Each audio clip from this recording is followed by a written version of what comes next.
आप अपने स्टडी को बहुत ही बेहतरीन वे में कर रहे हैं। जैसे कि आप लोगों को पता है कि हम लोग सीटेट से रिलेटेड जो है वो चीज़ों को पढ़ रहे हैं। सीटेट से रिलेटेड सारी चीज़ों को बहुत ही बेहतरीन वे में समझने की कोशिश कर रहा हूँ, है ना? और जैसा कि आप लोग ये भी जानते हैं कि अब हम लोग 2024 में आ चुके हैं और आज 3 तारीख भी हो गया है जनवरी का। और बहुत जल्द आफ्टर 21 को जनवरी को एग्जाम होने वाला है सीटेट का। तो हम आपके एग्जाम से रिलेटेड बहुत ही बेहतरीन बेहतरीन क्वेश्चन करा रहे हैं मैथमेटिक्स और साइंस का। मैथमेटिक्स पेडागोजी, क्योंकि देखो मैथमेटिक्स से न्यूमेरिकल टाइप का क्वेश्चन तो सबने कुछ ना कुछ पढ़ा होता है, लिख ही लेता है, लेकिन प्रॉब्लम क्रिएट होता है पेडागोजी में। इसलिए हमने पेडागोजी का कोर्सेज भी मतलब क्लासेस भी स्टार्ट कर दिया हूँ और इसका एक क्लास अपलोड है यूट्यूब पे। आज हम लोग पेडागोजी का दूसरा क्लास लेके आप लोगों के लिए आए हैं। उम्मीद करते हैं कि आप लोग इसे बहुत अच्छे से देखेंगे और बड़े ही मजेदार वे में पढ़ने का कोशिश करेंगे, है ना? साथ ही साथ अपना साइंस का भी वीडियो आएगी और पेडागोजी का भी वीडियो आएगी। तो चलिए दोस्तों, आगे बढ़ते हैं बिना किसी समय को खराब किए हुए, है ना?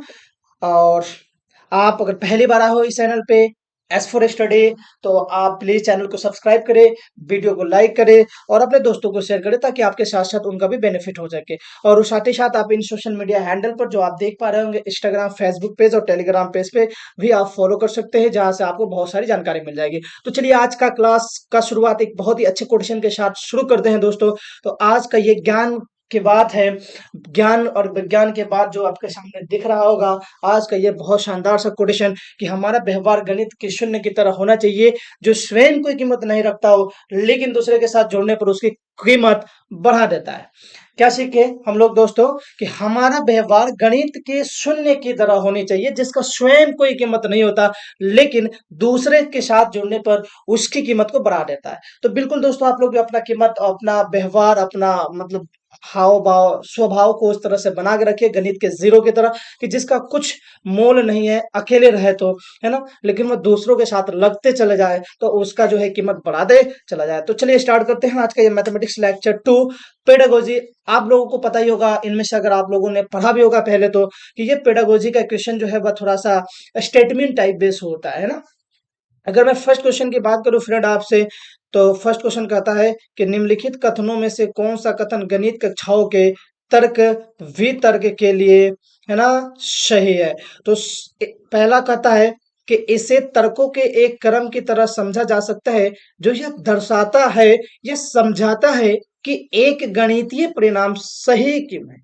दूसरा क्वेश्चन हमसे कहता है कि गणित जो है वह तर्क वितर्क एक औपचारिक, कहिए, या अनौपचारिक उत्पत्ति हो सकता है। और तीसरा, यह गणित शिक्षा में, है ना, स्वयं स्रोत उगाऊ का हिस्सा भी हो सकता है। और चौथा, गणित शिक्षण में इसका उपयोग नहीं हो विज्ञान के लिए महत्वपूर्ण हो सकता है क्योंकि तर्क वितर्क केवल सामाजिक होते हैं। देखो यहाँ पे 4 स्टेटमेंट दोस्तों हम आपके सामने दिए हैं। चारों स्टेटमेंट को बहुत अच्छे तरीके से पढ़ना है और आपको ये बताना है कि गणित जो है कक्षा में तर्क वितर्क के लिए सही क्या है। तो यहाँ पे हमारा एक से ज्यादा बात सही हो सकता है। जैसे पहला जो है वह इस तर्कों को एक क्रम की तरह समझा जा सकता है जो ये दर्शाता है, ये समझाता है कि ये गणितीय परिणाम सही क्यों, राइट? दूसरा हमारा ये भी तो सही हो सकता है, ए नंबर तो सही हो गया, ए सब में, है ना? दूसरे ऑप्शन की तरफ आ जाओ, गणितीय तर्क वितर्क एक औपचारिक या अनौपचारिक उत्पत्ति हो सकता है, इट इज आल्सो करेक्ट। तीसरे ऑप्शन की तरफ आते हैं, यह गणित शिक्षा में, है ना, स्वतः स्रोत मीन्स हार्यूरिस्ट उपागम का हिस्सा भी हो सकता है। स्वतः स्रोत का हिस्सा, देखो ये अलग चीज हो जाती है थोड़ा सा लिग से हटके। चौथा, गणित शिक्षण में इसका उपयोग नहीं हो विज्ञान के लिए महत्वपूर्ण हो सकता है क्योंकि तर्क वितर्क केवल सामाजिक है। मीन्स अकॉर्डिंग टू दिस जो है इसका ऑप्शन जो है वह ए, बी और डी तीनों होगा। तो उम्मीद करते हैं दोस्तों कि ये क्वेश्चन आपको समझ में आया होगा। अगर आप चाहें तो इसका स्क्रीनशॉट ले सकते हैं, वीडियो को पुश करके, बाद में काम आएगा, है ना? दूसरे क्वेश्चन की ओर आते हैं अगर दोस्तों हम लोग, तो दूसरा क्वेश्चन हमसे कहता है कि एक गणित शिक्षिका विद्यार्थी को यह निश्चित आकृति लेने के लिए तथा उसको विभिन्न भागों में काटकर उनमें भिन्न भिन्न आकृति बनाने के लिए कहती है। यह प्रक्रिया क्या कहलाती है ना? यह प्रक्रिया क्या कहलाती है? मीन्स इस अवधारणा की परिमाण क्षेत्रफल अनुक्रमाती हो सकता है, विकसित करने में सहायता करती है। अच्छा, दूसरा, कक्षा में शोर उत्पन्न करने वाली है। तीसरा, शिक्षक को कुछ खाली समय प्रदान करने के लिए अच्छी है। इस अवधारणा की सम्मान क्षेत्रफल वाली विभिन्न आकृतियां हो सकती है, क्या अधिगम के लिए एक सृजनात्मक अभ्यास है ना? अब देखो, कोई गणित की जो शिक्षिका है या कोई गणित के शिक्षक अगर बच्चों को मतलब पेज को लेके मतलब पन्ने को लेके काट काट के विभिन्न तरह की आकृति बनाती है, तो ये इस चीज को अवधारणा है कि समान क्षेत्रफल वाले विभिन्न आकृतियां हो सकती है कि अधिगम के लिए एक सृजनात्मक अभ्यास है। Different different type, option 4 is correct. इसका आंसर क्या हो जाएगा दोस्तों? 4 हो जाएगा, है ना? Answer 4 is correct. चलिए अगला है मार्था बताती है कि 1 किलो का केक बनाने के लिए 4 चम्मच मक्खन चाहिए, इसलिए आधा किलो का केक बनाने के लिए 2 चम्मच मक्खन डालिए। मार्था किस प्रकार की समझ को प्रदर्शित करती है? पहला, क्षेत्रफल का संरक्षण को प्रदर्शित करती है। अनुमान लगाना का संरक्षण, समानुपाती करना। अब देखो, गणितीय भाषा में हम इसका जवाब कैसे दे सकते हैं, है ना? तो गणितीय भाषा में अगर इसका जवाब देते, ये नहीं कह देना कि ये अनुमान लगा रहा है। गणित में अनुमान का कोई वैल्यूएशन नहीं होता, है ना? क्षेत्र का भी नहीं होगा, संरक्षण का भी नहीं होगा, ये समानुपाती चिंतन, ये ऑप्शन 4 इज करेक्ट, है ना? समानुपाती चिंतन करता है कि इतना में इतना हो रहा है तो उसी रेशियो में इतना इतना होगा। अगले क्वेश्चन की ओर आते हैं दोस्तों। एक अध्यापिका गणित की अवधारणाओं से संबंधित त्रुटियों को कैसे संबोधित करती है? तो कक्षा में औपचारिक कलन विधि पर बल देकर, कलन विधि, है ना, मतलब कैलकुलेशन मेथड। कक्षा में बहुत से प्रश्नों को स्वयं हल प्रस्तुत करके, योग्यात्मक आकलन युक्तियों का उपयोग करके, और चौथा, वैकल्पिक शिक्षण शास्त्रीय युक्तियों का प्रयोग करके। मीन्स इसका भी ऑप्शन जो है वो 4 हो जाएगा, है ना? चौथे का भी ऑप्शन 4 हो जाएगा दोस्तों। इसका भी अगर आप चाहो तो स्क्रीनशॉट ले सकते हो, मैं हर बार आपके स्क्रीन से अलग हो जाता हूँ। फिफ्थ नंबर क्वेश्चन की ओर अगर मैं बात करूं दोस्तों, तो गणित कक्षा में विद्यार्थियों को स्वतंत्र रूप से समस्याओं को करने की अनुमति क्या देता है? कक्षाई शिक्षण का बहुत समय बर्बाद करना, कक्षा की अन्य गतिविधियां क्रियान्वित करने के लिए शिक्षक को अवसर देता है, कक्षा का नियमित व्यवहार होना चाहिए, और चौथा, कक्षा में विद्यार्थियों को आराम करने का मौका देता है। तो इसका देखो, कक्षा में विद्यार्थियों को स्वतंत्र रूप से समस्याओं करने की अनुमति का मतलब हो गया कि कक्षा में विद्यार्थियों को आराम करने का मौका। नहीं नहीं नहीं नहीं नहीं नहीं, माय मिस्टेक, ये नहीं होगा। कक्षा का नियमित व्यवहार होना चाहिए, कक्षा का नियमित व्यवहार होना चाहिए। मीन्स 5 का तीसरा आंसर होगा, 5 का तीसरा आंसर होगा, 5 का तीसरा आंसर होगा, करेक्ट है। आगे आता है 6 नंबर। निम्नलिखित में से कौन सा आकलन के संदर्भ में सही नहीं है? यहाँ नेगेटिव सवाल है, सही नहीं है। आकलन छात्रों में आलोचनात्मक चिंतन और समस्या समाधान के कौशल के विकास पर बल देता है। आकलन छात्रों को अधिगम प्रक्रिया में संलग्न करता है। आकलन शिक्षकों को उनके शिक्षण में सुधार करने के लिए पुष्टि प्रदान करता है। आकलन सिर्फ प्रगति पत्र में छात्रों के अंकों का एक प्रतिबिंब मात्र है। तो इसका ऑप्शन जो है डी हो जाएगा कि आकलन सिर्फ प्रगति पत्र में छात्रों के अंकों का एक प्रतिबिंब मात्र है। देखो, ये क्वेश्चन थोड़ा सा बड़ा है, बट समझने का कोशिश कीजिएगा, है ना? आप इसको देख लीजिए अच्छे से। क्वेश्चन पेपर 2 में थोड़ा क्वेश्चन डिफिकल्ट आते ही है ना।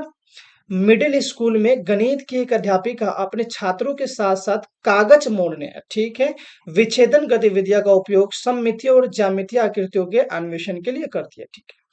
छात्र विभिन्न आकृतियों के ज्यामितीय गुणों का अवलोकन कर पा रहे हैं, बिना औपचारिक प्रमाणों के गुणों का सत्यापित कर पा रहे हैं, और विभिन्न आकृतियों के बीच संबंध स्थापित कर पा रहे हैं। वेन हेले के ज्यामितीय विकास में सिद्धांत के अनुसार छात्र डैश डैश डैश के स्तर पर विवेचन कर रहे हैं। पहला, संबंधों को सिद्ध करने पर, पहचानने या अभिज्ञान पर, विश्लेषण पर, स्वयं सिद्ध पर। यानी इसका जो करेक्ट ऑप्शन हो जाएगा दोस्तों, फर्स्ट हो जाएगा, संबंधों को सिद्ध करने में। तो इस तरह से हम लोग 7वां का, देखो थोड़ा सा लंबा क्वेश्चन है, लेकिन ये वैन हेलन ने बता दिया था कि ऐसा ऐसा कांड करने पर ऐसा ऐसा चीज होता है, तो इसको बस रट लेना। थोड़ा सा क्वेश्चन फिर एक लेंदी क्वेश्चन है। विजय चिंतन समाजीकरण और प्रतिकरण को सम्मिलित करता है। निम्नलिखित में से कौन सा कथन दिए गए कथनों के मतलब अर्थ का व्याख्यान करता है? ना, विजय समीकरण को गणितीय चिन्हों के उपयोग द्वारा हल किया जाता है। ओके, इन चिन्हों को याद करना चाहिए, सही बात तो है ये, है ना? मतलब बीज बीजगणित अंकों को अंकों से सामान्यकरणों को यहाँ है ना, यहाँ पे कुछ मिसप्रिंट है ना। अ, आगे देखते हैं बीज गणित हमारे संसार के प्रतिमानों और नियमितताओं के निरूपण को सम्मिलित करता है। और चौथा, बीज गणित ज्यादा अमूर्त और प्रतीकात्मक है, अतः मूर्त अनुभवों द्वारा नहीं पढ़ाया जा सकता है। सही विकल्प का चयन कीजिए, कौन कौन हो सकता है। तो इसका करेक्ट ऑप्शन बी और सी होना चाहिए। हाँ, करेक्ट ऑप्शन बी और सी होना चाहिए, यानी इसका आंसर जो है 4 हो जाएगा, है ना। फिर से एक बड़ा सा क्वेश्चन। अब आप लोग देख रहे हैं कि सर इतना बड़ा बड़ा क्वेश्चन हो रहा है, तो देख के घबराना नहीं है। गणित में आकलन की तकनीकें एक महत्वपूर्ण घटक है ना, जो कि छात्रों में गणित की चिंता में योगदान करती है। निम्नलिखित कथनों में से कौन सा दिए गए कथन का सही कारण है। पहला, गणित में आकलन केवल यह जांचने के लिए किया जाता है कि छात्र को उत्तर ज्ञात है या नहीं। ये तो भाई हो गए आपके गलत बात, है ना। आगे आ जाइए, पहला तो गलत हो गया। गणित में आकलन छात्र की सही कार्यविधियों के उपयोग से एकमात्र उत्तर तक पहुंचाने की क्षमता को जांचने के लिए अविकलित किया जाता है, ये सही है। गणित में आकलन की तकनीकें अधिगम की प्रक्रिया पर बल देती है, अतः प्रश्नों को करने के बहुत से तरीकों पर चर्चा का अवसर प्रदान करती है, यह भी करेक्ट है। आकलन संकल्पना अधिगम के बजाय तथ्य और सूत्रों के सही विकल्प का चयन कीजिए के कंठस्थ होने की जांच पर केंद्रित है। इसका बी और सी करेक्ट हो जाएगा, means option A is correct. 9 का option A is correct. 10 number question की ओर आते हैं दोस्तों। तो क्वेश्चन नंबर 10 कहता है कि गणित में विवेचना, तर्कता, तर्कना के निम्नलिखित में से कौन सा अभिलक्षण है। पैटर्न देखना, एक सूत्र का उपयोग कर प्रश्न को हल करना, करेक्ट है ये। कंजेक्चर बनाना और परीक्षण करना, यह भी सही है। बी सी किस में भाई, 3 नंबर में है ना। तो इसका करेक्ट नहीं, भी नहीं। पैटर्न, गणित में विवेचन तर्कना निम्नलिखित में से कौन सा अभिलक्षण है। इसका ए और सी होगा, बी नहीं होगा ना, बी नहीं होगा, ए और सी, ए और सी, यानी दूसरा नंबर सही होगा, ए और सी सही होगा। तो बिल्कुल तो इस तरह से आज हमने 10 क्वेश्चन को डील किया है। फिर मिलते हैं आपको नेक्स्ट लेक्चर में, फिर कुछ क्वेश्चन लेके आएंगे हम, जो कि सीधे पॉइंट ऑफ परीक्षा के पॉइंट ऑफ व्यू से होगा, जो कि एग्जाम में या तो पूछा गया होगा, नहीं तो पूछने वाला होगा ना। तो फिर मिलते हैं दोस्तों, तब तक के लिए वीडियो का एंजॉय कीजिए। और 2024 में हम लोग एंट्री मार चुके हैं, तो 2024 को अच्छे से उपयोग में लाते हैं और अपने पढ़ाई को जारी रखते हैं। फिर मिलते हैं आपको नेक्स्ट लेसन के लिए, तब तक के लिए जय हिंद, जय भारत।